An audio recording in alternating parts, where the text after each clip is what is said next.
For 33 years, Margaret Whittaker believed she was living a blessed and simple life. She and her husband, Thomas, were the kind of couple people in Maple Hollow admired, steady, polite, and deeply loyal. Their white cottage sat at the end of a quiet cul-de-sac, surrounded by blooming rose bushes that Thomas had planted for her on their 10th anniversary. Every morning they shared coffee on the porch. Every Sunday they sat in the same pew at church. To the outside world they were perfect, the picture of enduring love. But perfection often hides cracks that only time can reveal. Margaret had noticed small things over the years, a sudden distant look in Thomas's eyes when a certain song played on the radio, or how he'd grow quiet whenever someone mentioned travel. He never spoke much about his younger years, brushing off questions with a soft laugh or a change of subject. "That was a long time ago, Maggie," he'd say. "Nothing worth remembering." Then came the night that changed everything. Thomas suffered a massive heart attack while reading in his study. Margaret had rushed to his side, calling his name through sobs as the paramedics worked to save him, but by the time they reached the hospital it was too late. The grief that followed consumed her. For months, she wandered the house like a ghost, touching his belongings, replaying old memories, clinging to the comfort of routine. Thomas's study became a shrine, untouched, dust settling over the desk where he'd spent countless nights. She couldn't bring herself to open his briefcase, an old leather one he guarded closely, locking it each night before bed. Whenever she'd asked what was inside, he'd smile and say, "Just work papers, dear. You'd be bored to death." Nearly a year passed before curiosity, or maybe intuition, led her into that room again. The air was heavy, the silence thick. She sat in his chair, tracing her fingers across the scarred wood of his desk, and her eyes landed on the briefcase. Something about it felt alive, as if it held the last piece of him she didn't know. Her heart raced as she searched for the key, and when she found it taped beneath the drawer, something inside her whispered, "You're not ready for this truth." But she turned the key anyway. Margaret's hands trembled as the briefcase clicked open. The faint scent of old leather mixed with something else, aged paper perhaps, and the subtle trace of Thomas's cologne. Inside, neatly arranged folders filled with yellowing documents greeted her. At first, it looked like the work reports he'd always claimed they were, but beneath them lay something that made her breath hitch, a sealed envelope addressed in Thomas's familiar handwriting. It read, "To my dearest Margaret, to be opened only if I'm gone." Her heart pounded in her chest. For a long moment she stared at the envelope, afraid to break the seal. What could Thomas possibly have kept secret all these years? With shaking fingers she tore it open and unfolded the letter inside. Thomas's handwriting was steady, the ink faded but legible.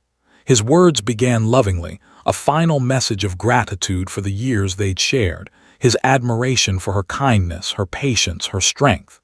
But as the lines continued, the tone shifted. Thomas confessed that there were truths about his past he had hidden not out of shame but to protect her. "If you're reading this," he wrote, "then my time is over, and it's only fair you know who I really was." Margaret felt her pulse quicken as she read on. Thomas revealed that before they met, he had lived under another name, Thomas Reed, not Whittaker. He had changed it 35 years ago after being involved in something terrible and irreversible. He mentioned a young woman named Alina, and a town called Ridgeport, places and names Margaret had never heard in their entire marriage. At the bottom of the letter, a small key was taped, along with a note. "This belongs to a safety deposit box at Ridgeport National Bank. Everything you need to know is inside." Margaret sat frozen in her chair, staring at the letter in disbelief. The man she'd loved for more than 3 decades, the man she thought she knew better than herself, had been living under a false identity. 1,000 thoughts rushed through her mind. Who was Alina? What had he done? And why, after all this time, had he carried such a secret to his grave?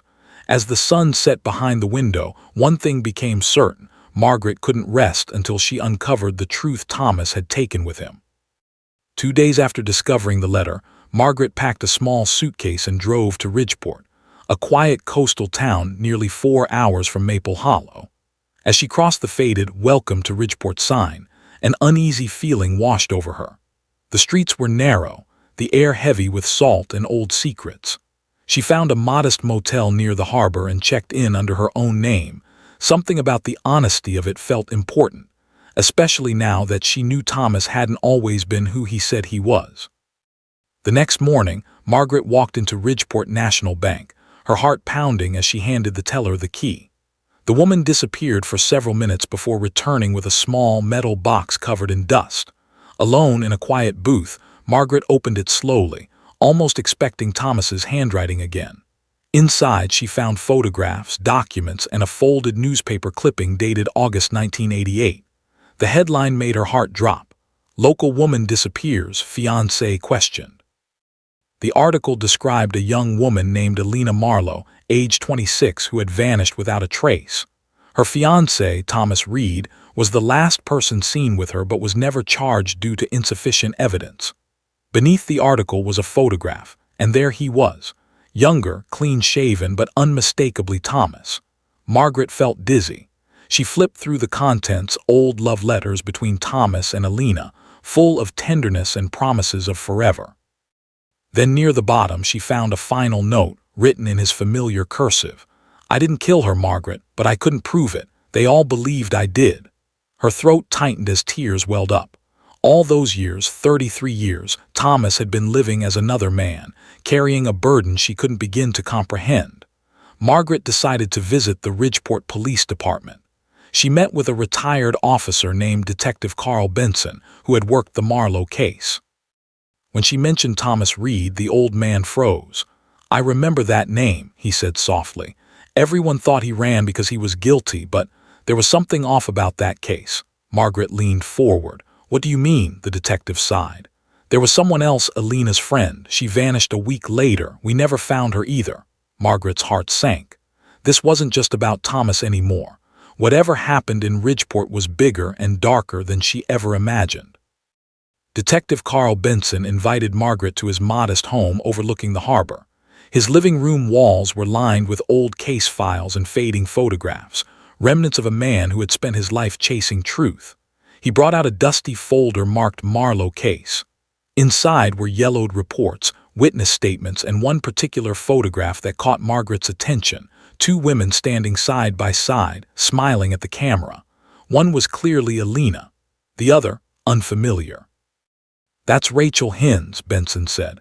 "She was Alina's closest friend, the last person to see her alive apart from your husband." Margaret leaned in, studying the photo. The background appeared to be a cliffside overlooking the ocean. "And she disappeared too," Benson nodded grimly. "A week later, no body, no trace. It was like both women vanished into thin air." Margaret's mind swirled with questions. "You said there was something off about the case. What did you mean?" The detective hesitated. "Alina's family had money, a lot of it.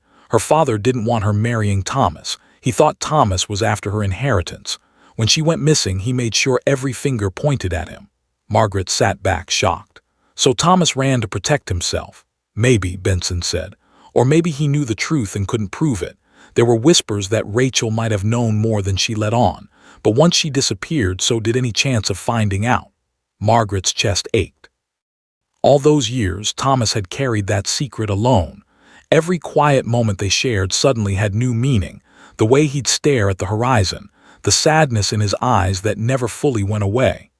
Benson shuffled through the papers again, pulling out a map of the old Ridgeport cliffs.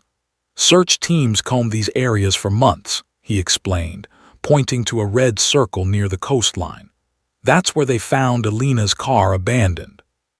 No sign of a struggle, but there was something strange, a woman's scarf caught on a tree branch nearby. We never identified who it belonged to." Margaret's pulse quickened.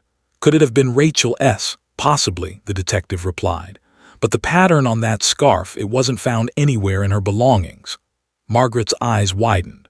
She knew that pattern. She'd seen it before, folded neatly in the back of Thomas's drawer, hidden beneath his ties. Her world tilted as realization hit. Thomas had kept it all these years. But why? Margaret drove back to Maple Hollow with her mind spinning. The image of that scarf, blue silk with tiny white flowers, haunted her thoughts. She had seen it countless times while putting away Thomas's clothes, never realizing the weight it carried. Now she needed to know why he had kept it. She retrieved it from his drawer, her fingers trembling as she unfolded it. Inside, a small folded note slipped out. It was yellowed and brittle, written in a rushed hand. "Thomas, I can't do this anymore. They'll never let us be together. Rachel says she can help me disappear. Forgive me."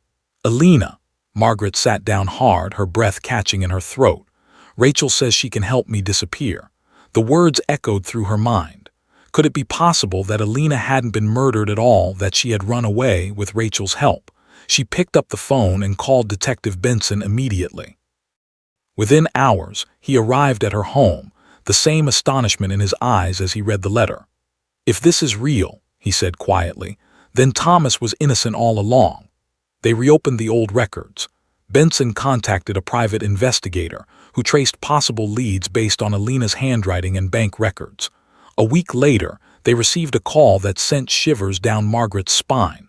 A woman matching Alina's description had been living under a new identity in Canada for the past 3 decades. Margaret and Benson flew there together. When they arrived at a quiet rural cottage near Vancouver, an older woman answered the door, her face lined with time but unmistakably Alina's. The moment she saw Margaret, tears welled in her eyes. "I never wanted to hurt him," Alina whispered. "Rachel helped me escape. My father threatened to destroy Thomas if I didn't leave. He thought he'd protect me by running. We both lived our lives in hiding apart because of lies we never meant to tell." Margaret's eyes filled with tears. The man she'd loved had suffered a lifetime of guilt for something he never did. Back in Maple Hollow, she stood by Thomas's grave with the scarf in her hands.